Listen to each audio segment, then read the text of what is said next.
किसके पक्ष में है इस बार की विधानसभा चुनाव की हवा? नहीं, निश्चित रूप से लातेहार में जेएमएम जीतेगी। अंतर्राष्ट्रीय सीमा की सुरक्षा करना, घुसपैठ को रोकना, ये भारत सरकार का दायित्व है, जिसमें भारतीय जनता पार्टी पूरी तरह से फिट। ये सरकार जो कहती है वो करती है। पिता, पुत्र, पत्नी, भाई, ऐसे बहुत सारे नेताओं को टिकट दिया गया है। तो अब वो परिवारवाद की बात करता है, ये थोड़ी दलील होगी।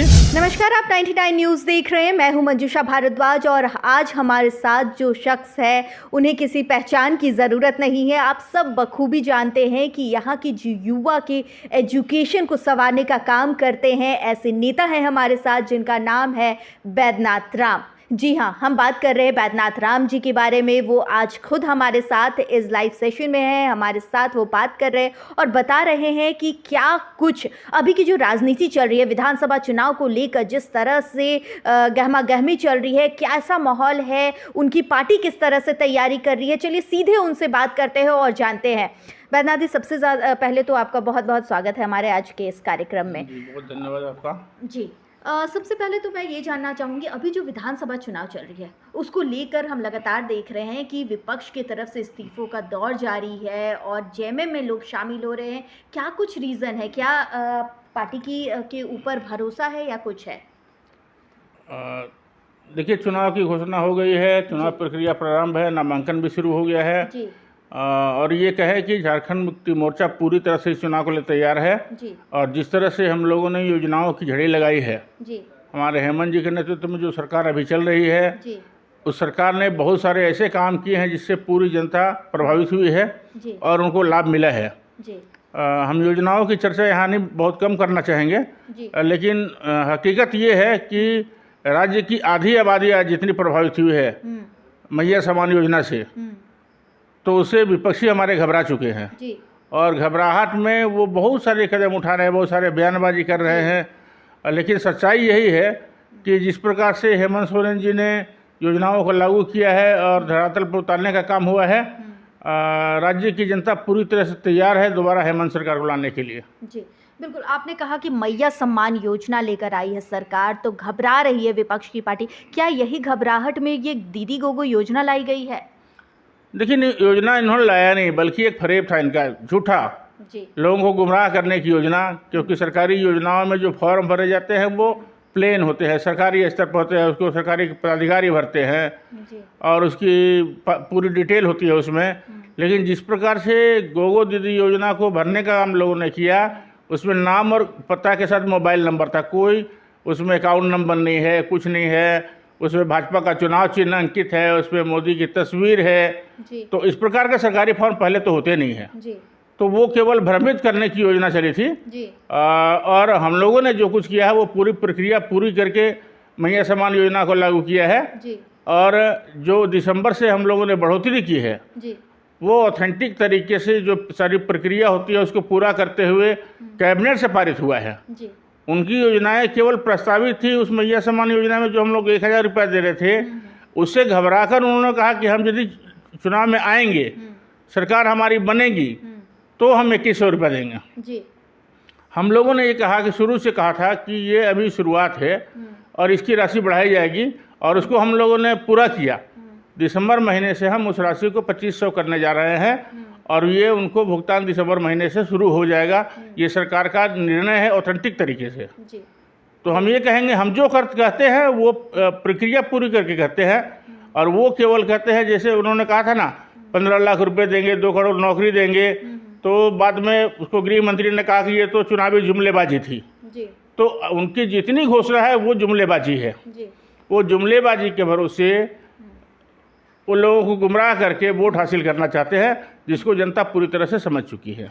आप कह रहे हैं कि ये जुमलेबाजी थी, जिस तरह का उन्होंने जो भी योजनाओं का नाम लिया है ये जुमलेबाजी, लेकिन विपक्ष तो ये कह रही है कि जो आप दे रहे हैं या फिर मैया सम्मान योजना की जो शुरुआत की गई है वो सिर्फ और सिर्फ जनता को ठगने के लिए किया गया है। अगर देना ही था तो 5 सालों में क्यों नहीं दिया, अब क्यों दे रहे हैं जब चुनाव सामने है?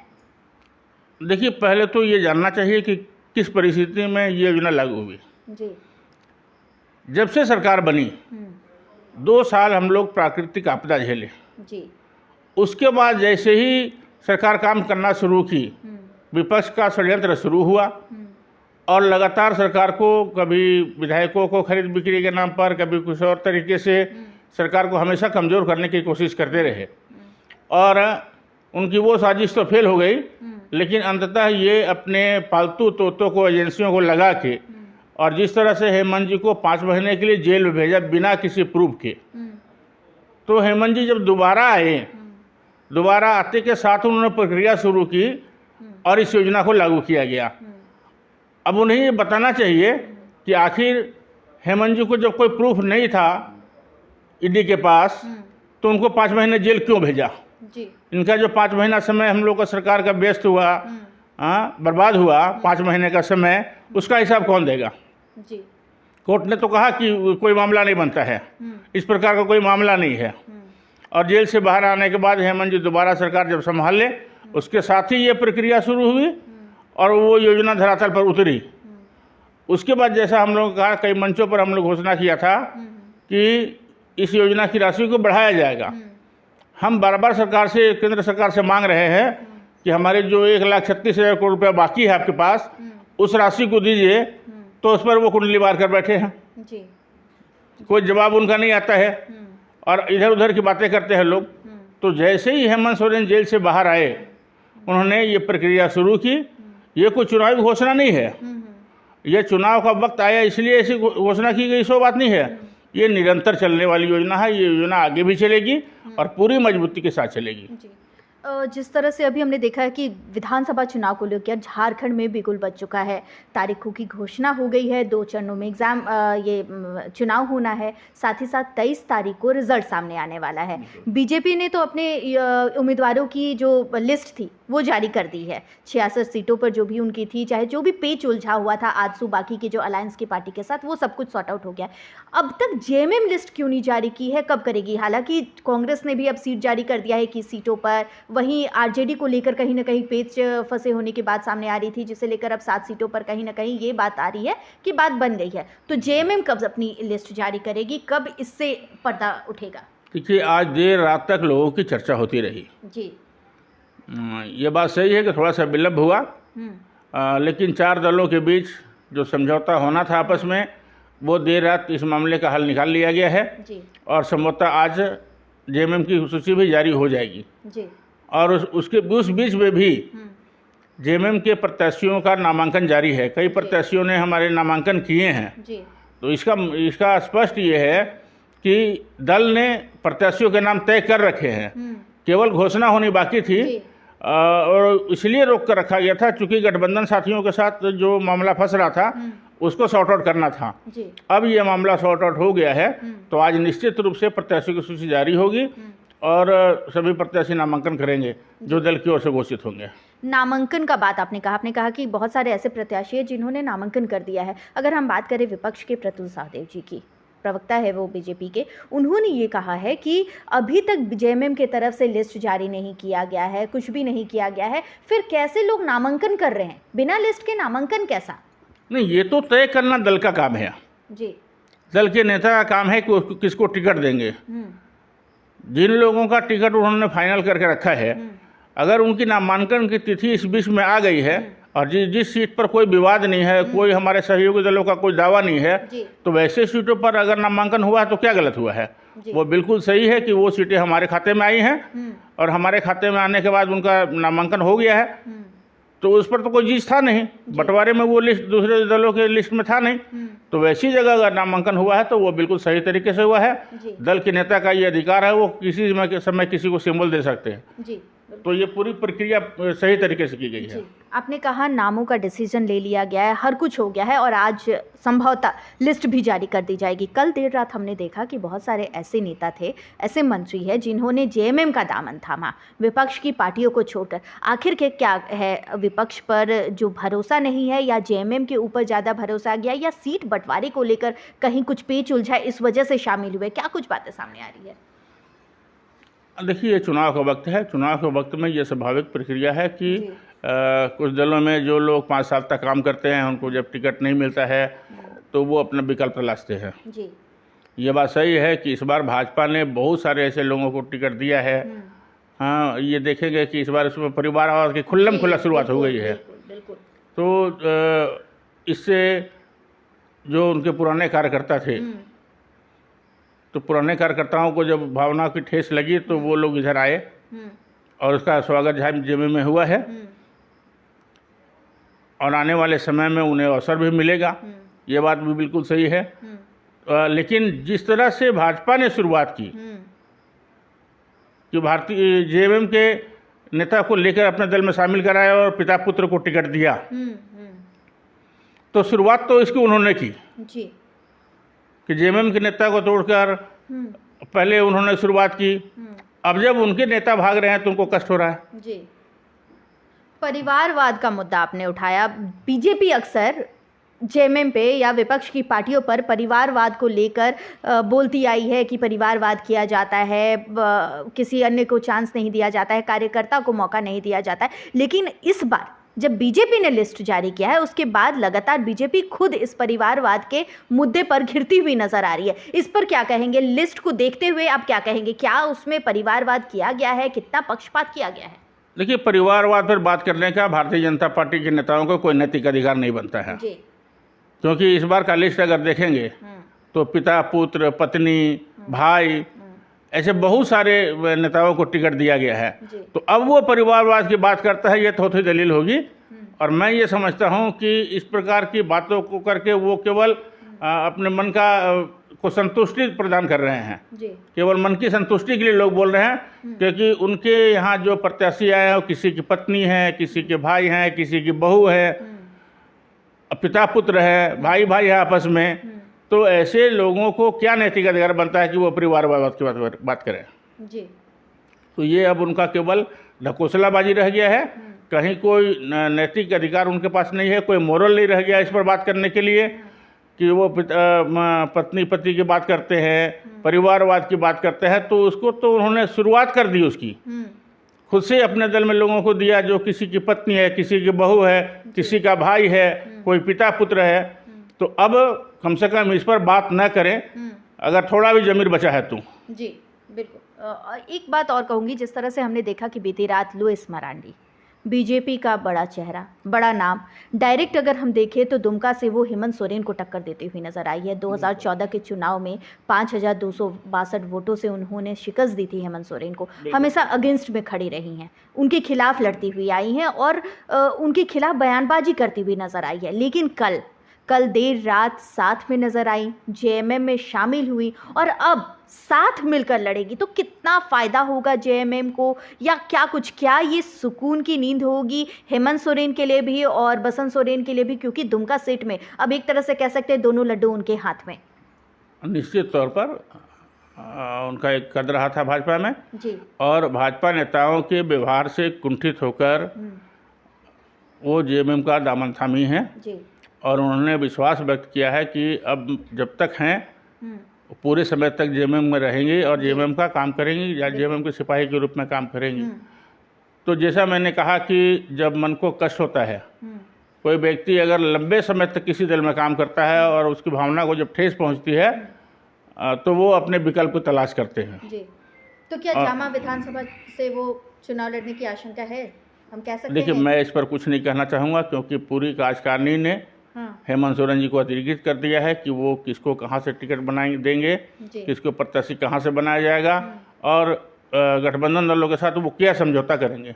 इन दोनों कामों के लिए हेमंत जी को अधिकृत कर दिया गया है और ये अब उनके अधिकार क्षेत्र में है, किसको कहाँ से लड़ाएंगे उनको तय करना है। बैद्यनाथ जी, आप तो खुद एक ज़मीन से जुड़े हुए नेता रहे हैं, अक्सर ज़मीनी स्तर पर काम करते हुए नज़र आए हैं। अगर जब भी आपसे मैं खुद कहूं कि पर्सनली मिलने की जब कोशिश की जाती है तो पता चलता है आप क्षेत्र में हैं, मतलब क्षेत्र के काम को लेकर आप काफ़ी ज़्यादा सीरियस नज़र आते हैं। हर एक डिपार्टमेंट, जो भी आपका डिपार्टमेंट है, जिस तरह से आप मंत्री बनाए गए शिक्षा मंत्री, तो आप उस चीज़ को लेकर सीरियस नज़र आ रहे हैं। इस बार किस तरह की हवा चल रही है, क्या हवा है, किसके पक्ष में है इस बार की विधानसभा चुनाव की हवा?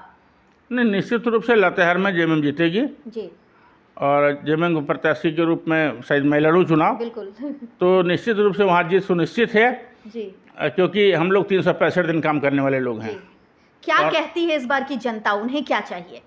जनता का भरोसा है, जनता के बीच में लगातार रहा हूँ, उनका काम किया हूँ, उनके दुख सुख में खड़ा रहा हूँ, तो निश्चित रूप से उनका स्नेह और प्यार मिलेगा और फिर से जीतने का अवसर मिलेगा और फिर से झारखंड में जेएमएम की सरकार बनेगी, गठबंधन की सरकार बनेगी हेमंत जी के नेतृत्व में।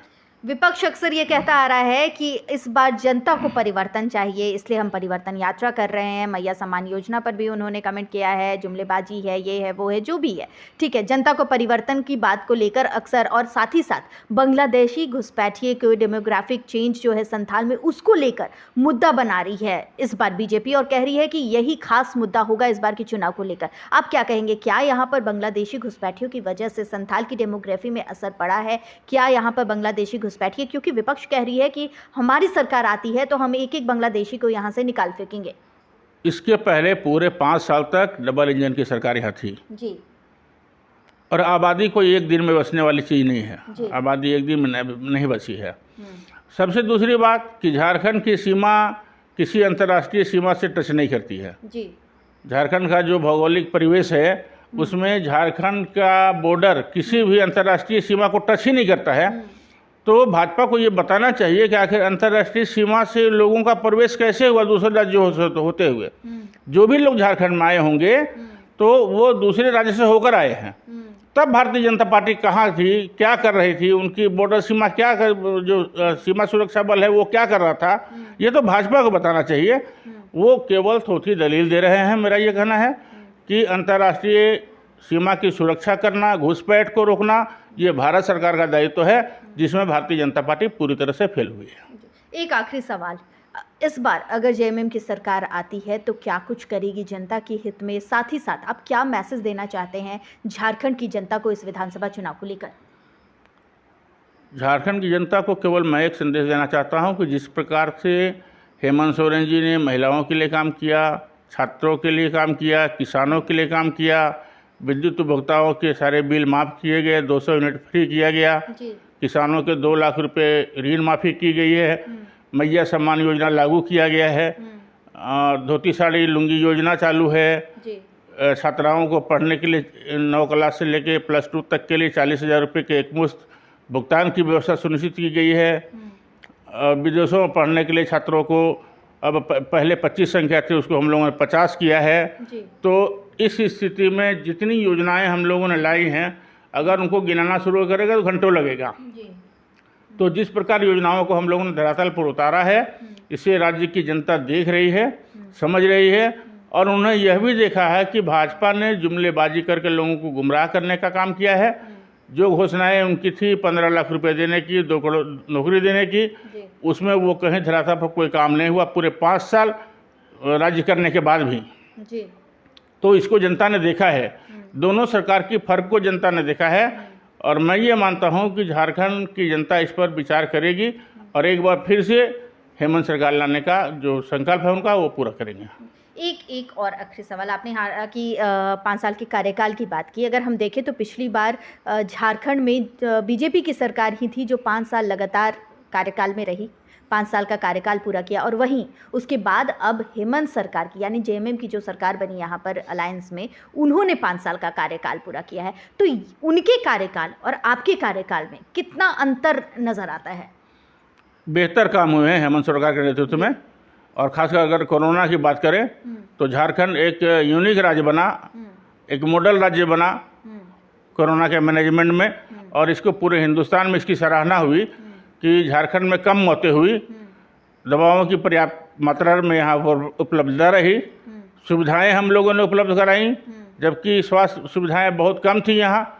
वैसी स्थिति में हम लोगों ने उसको दुरुस्त करते हुए लोगों के लिए स्वास्थ्य सुविधाएं उपलब्ध कराई और लोगों की जान बचाई। उसके साथ साथ जो प्रधानमंत्री ने जो कहा था कि हम लोगों को चप्पल पहनने वाले को हवाई जहाज़ की सैर कराएंगे, उन्होंने तो नहीं किया, लेकिन हेमंत सोरेन ने हवाई चप्पल पहनने वाले लोगों को हवाई जहाज़ से वापस लाया कोरोना काल में। मजदूरों को और इसको पूरे हिंदुस्तान ने देखा, चाहे बस से हो, ट्रक से हो, रेलवे से हो, हवाई जहाज़ से हो, जैसे भी। आज भी जो मजदूर हमारे बाहर फंसते हैं तो उनको त्वरित गति से वापस अपने क्षेत्र लाने का काम हेमंत सरकार करती रही है, इसको लोग देखा है।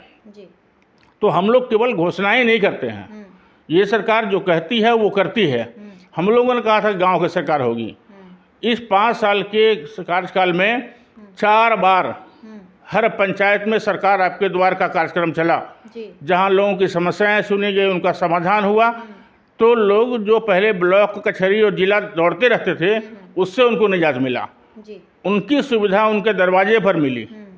तो इसको लोगों ने महसूस किया है कि हाँ, सरकार में फ़र्क आया है कि अब सरकार हमारे दरवाजे आ रही है, पदाधिकारी हमारे दरवाजे आ रहे हैं, हमारे समस्या सुन रहे हैं और उसका समाधान ढूंढ रहे हैं, तो इसको जनता भूलेगी नहीं। जी, बिल्कुल।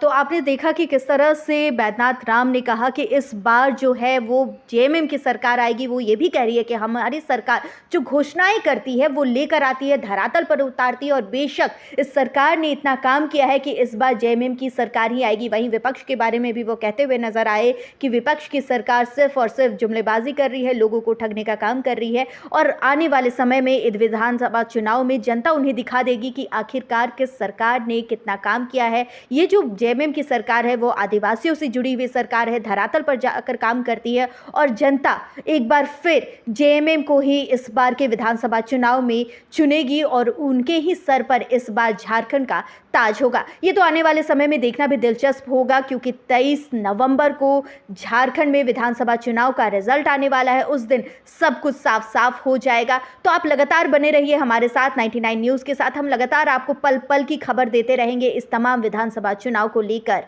नमस्कार।